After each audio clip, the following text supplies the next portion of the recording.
Greetings loyal subscribers and honoured guests. It's a pretty good time to be a Final Fantasy fan at the moment. 14 is getting a full expansion in Heavensward, and there's been talk of an HD remaster for 12, which is one of my personal favourites. That's not why I'm here today, however. Final Fantasy Type 0 HD was just released in all territories last week, and it came with a code to download a demo of Final Fantasy 15, subtitled Episode Duske. I've spent several hours with each now, so I wanted to give my first impressions of them both.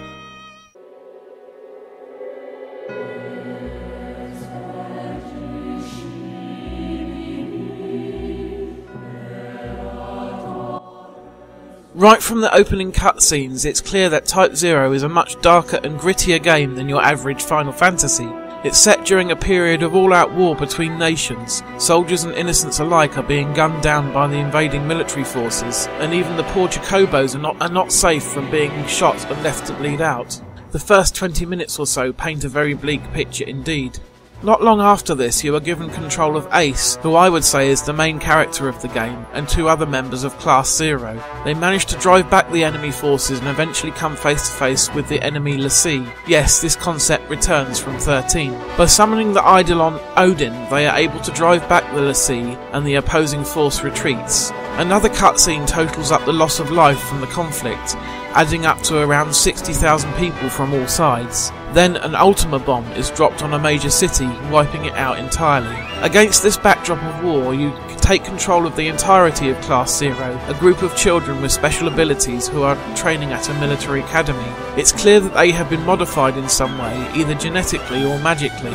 I expect I will learn more about this as the story goes on, though it's already apparent that there is something shifty about Mother, the woman who has created Ace and his classmates. Playing the game is initially quite overwhelming, as you're given control of no less than 14 characters, most of them named after a deck of cards.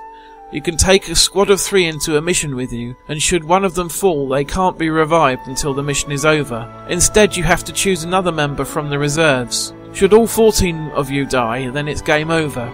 The game took pains to advise me that I should be making sure that every character is levelled equally. I am anticipating quite a bit of grinding in the hours ahead, which is unfortunate. Type 0 started off as a PSP game that never got released in the West. The game looks perfectly decent most of the time on the current gen consoles, but occasionally the roots of the game can betray it. For example, the background textures can look ugly and lacking in detail should you linger on them for too long, and it's obvious that more time and care was spent on the main characters compared to your average NPCs. The way that missions are chopped up into fairly small areas is also a holdover from the PSP hardware, as that system doesn't have the memory for vast sprawling landscapes. Now that I'm a handful of missions in, I'm still not entirely sure how I feel about the game just yet. It does have the potential to be cool, but something just doesn't sit right with me at the moment. I think 14 different playable characters that you have to maintain is too many. From the small story snippets that I've sat through in between missions, it has been quite apparent that some of these characters are much more fleshed out than others, and some have very competent voice acting, whereas others are really quite painful to listen to, which is also unfortunate.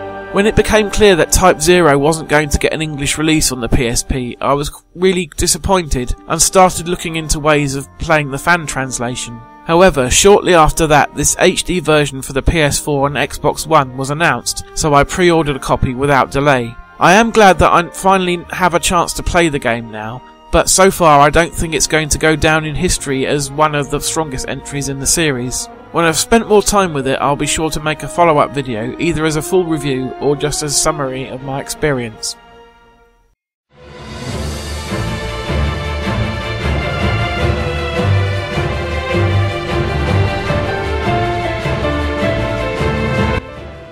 This demo gives you a sizable chunk of gameplay to help you get accustomed to the world, characters and battle mechanics of Final Fantasy 15.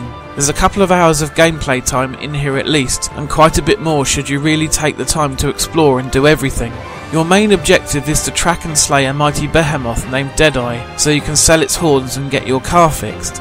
There's a lot of build-up before the fight, with you looking for tracks and other signs, sometimes quite literally, of where the beast has made its home. Once you do catch up with it, Ignis, the de facto leader of your party, walks you through a plan to try to take down the beast. However, things are not going to be that simple, and the group very quickly realises that they will have to retreat for the time being, until they are more powerful. Now on to what I actually thought about what I played. I do love the fact that we're returning to an open world full of gigantic roaming monsters, like in Final Fantasy XII or the latter parts of 13, as I really enjoyed the hunts in those games. The fighting takes quite a bit of getting used to. At first you will probably spam the attack button, but that will leave your main character in stasis mode after a while and unable to act. This is usually not a big deal in fights with smaller enemies, but when you're going up against the behemoth, you really need to bring your A game or it will flatten you in no time. The main characters all seem like generic Cloud or Zack pretty boy clones at the moment, and they all have ridiculous names like Gladiolus, Prompto, Ignis and Noctis. There isn't enough character development in the demo for you to actually start forming a bond with any of them, so this is probably the weakest aspect of the experience at the moment, at least for me. However, I wouldn't really expect a 2 to 4 hour demo of a game that's likely to weigh in at 50 plus hours to really get into the nitty gritty of the full experience. I also noticed some technical issues during my playtime, mainly with the frame rate. Again, as the full game is only 60% complete according to Square Enix, I don't think this is anything to be concerned about. I did enjoy my time with Episode Duske and look forward to exploring the rest of the world, hopefully at some point in 2015. I hope you enjoyed watching this video. For more along the same lines, as well as more retro-centric stuff, make sure to like and subscribe.